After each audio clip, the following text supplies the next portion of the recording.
ફુદીના ફ્લેવરના પાણીપુરી મમરા એકદમ ચટપટા, મસાલેદાર અને જીભને ચટાકો આપી દે તેવા સ્વાદિષ્ટ હોય છે. આ મમરા ખાવાથી પાણીપુરીના તીખા અને ખાટા પાણીનો તુરંત અહેસાસ થાય છે. તો ચલો બનાવીએ. તો અહીંયા મેં એક જોડી ફુદીનો લીધો છે અને એક જોડી કોથમીર લીધા છે. બંનેને સરસ રીતે ધોઈને કોરા કપડાથી લૂછી દીધા છે. પછી એક કડાઈમાં 6-7 ચમચી તેલ એડ કર્યું છે અને એક વાડકી કાચા સિંગદાણા એડ કર્યા છે. સરસ રીતે એને તળવાના છે. એકદમ ક્રન્ચી થઈ જાય પછી આપણે એને વાડકીમાં કાઢી લેવાના છે. જો ક્રન્ચી થઈ ગયા છે પછી એમાં ફુદીનો એડ કરવાનો છે. એને પણ સારી રીતે સાતળવાનું છે. બિલકુલ મોઈશ્ચર ના રહે એનું ધ્યાન રાખવાનું છે. જો મોઈશ્ચર રહી જશે તો મમરા એકદમ સોફ્ટ થઈ જશે.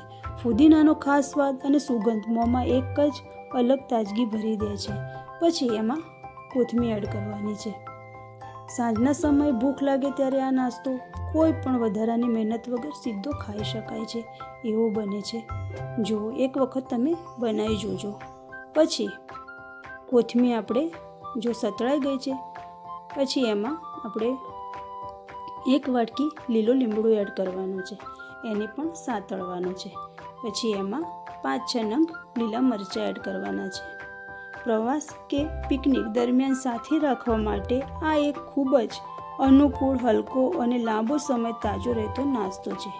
જો બધું જ સતળાઈ ગયું છે પછી મને થોડા મમરા હવાઈ જેલા લાગ્યા એટલે 1 મિનિટ માટે આપણે શેકવાના છે. જો એકદમ ક્રન્ચી થઈ ગયા છે અને જે આપણું મિશ્રણ સતળાયું છે, ફુદીનો, કોથમીર એ બધું જ મિક્સર જારમાં લઈને એને ક્રશ કરવાનું છે અને ગ્રેવી બનાવવાની છે.